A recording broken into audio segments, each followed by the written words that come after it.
வணக்கம் நண்பர்களே, பிரியாவில் மீண்டும் உங்களை வரவேற்பதில் மிக்க மகிழ்ச்சி. இப்போ இருக்க சிச்சுவேஷனுக்கு நம்ம எல்லாருமே இம்யூனிட்டி லெவலை இன்க்ரீஸ் பண்ணாதான் ரொம்ப ட்ரை பண்ணிகிட்ருக்கோம். இப்போது விட்டமின் சி அதிகம் உள்ள இந்த நெல்லிக்காவை பயன்படுத்தி இந்த நெல்லி சாதம் எப்படி செய்யலாம் என்பதை பார்க்க போகிறோம். இந்த சாதத்தை நீங்கள் செஞ்சு கொடுத்து பாருங்கள், கண்டிப்பாக யாருமே நம்ப மாட்டாங்க இது நெல்லி சாதம்ன்ட்டு. அவ்வளோ டேஸ்ட் அருமையாக இருக்கும். நெல்லிக்காய் சாதம், அது கூடவே அதுக்கு பெஸ்ட் காம்பினேஷனான உருளைக்கிழங்கு, மசாலா உருளைக்கிழங்கு எப்படி செய்யலாம் என்பதை பார்க்க போகிறோம். ஒரு பேன் வச்சுட்டு நல்லெண்ணெய் 1 டேபிள் ஸ்பூன் அளவுக்கு சேர்த்துப்போம். ஒரு சின்ன துண்டு பட்டை, 1/4 டீஸ்பூன் சோம்பு, இது எண்ணெயில் கொஞ்சம் பொரிய விடுவோம். பொரிஞ்சதும் கருவேப்பிலை, ஒரு பெரிய வெங்காயம் நல்லா வதக்குங்க. வெங்காயத்தோட கலர் மாறணும், அந்த அளவுக்கு நம்ம கொஞ்சம் எண்ணெயோடு சேர்த்து வதக்கி எடுத்துப்போம். பாருங்கள், இந்த அளவுக்கு கலர் மாறினதும் 1 டீஸ்பூன் இஞ்சி பூண்டு விழுது வெங்காயத்தோட நல்லா கலந்து விட்டுருவோம். அந்த வாசனை எல்லாம் வெளியில் போகணும். உருளைக்கிழங்குன்றதால கொஞ்சமாக நான் பெருங்காய பொடி சேர்க்குறேன்.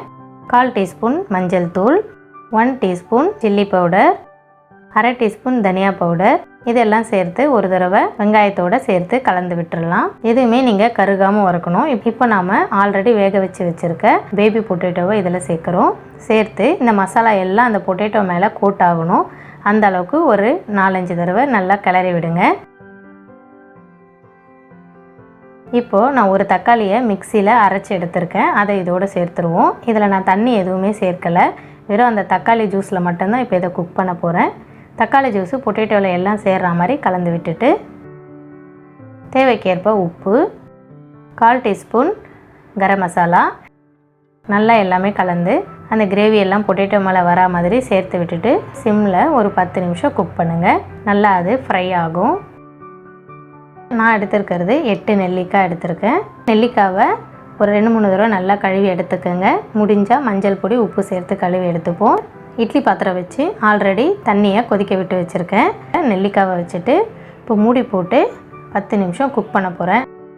10 நிமிஷம் கழித்து பார்த்தீங்கன்னா நெல்லிக்காய் நல்லா குக் ஆகிட்ருக்கும். இப்போ இதை நாம் சின்ன சின்ன துண்டாக கட் பண்ணிப்போம். கொஞ்சம் ஆறுனதும் கைகளை வச்சு பிரித்தாலே ஈஸியாக அது ஓப்பன் ஆகும். நம்ம மிக்சியில் ஒரு பவுடர் ரெடி பண்ண போகிறோம். 2 டேபிள் ஸ்பூன் துருவிய தேங்காய், 1 டீஸ்பூன் சீரகம், 3 பச்சை மிளகாய், இஞ்சி ஒரு பெரிய சைஸ் அளவுக்கு சின்ன சின்னதாக கட் பண்ணி வச்சுருக்கேன். இப்போ நம்ம கட் பண்ணி வச்சுருக்க நெல்லிக்காய் எல்லாம் இதோட சேர்த்துருவோம். நான் இதோட மஞ்சள் தூள் சேர்த்துட்டு அரைச்சி கொண்டு வந்துடுறேன். பாருங்கள், இந்த அளவுக்கு நீங்கள் அரைச்சி கொண்டு வந்துக்கோங்க. இப்போ ஒரு கடாய் இல்லைனா ஒரு பேன் எடுத்துக்கோங்க. 2 டேபிள் ஸ்பூன் நல்லெண்ணெய் சேர்க்குறேன். 1 டீஸ்பூன் நெய், 1 டீஸ்பூன் கடுகு சேர்க்குறேன். கடுகு நல்லா வெடித்ததும் உளுத்தம்பருப்பும் கடலைப்பருப்பும் சேர்த்துக்கலாம். கொஞ்சம் உங்களுக்கு கலர் மாறினதுமே நாம் முந்திரி பருப்பும் சேர்த்துப்போம்.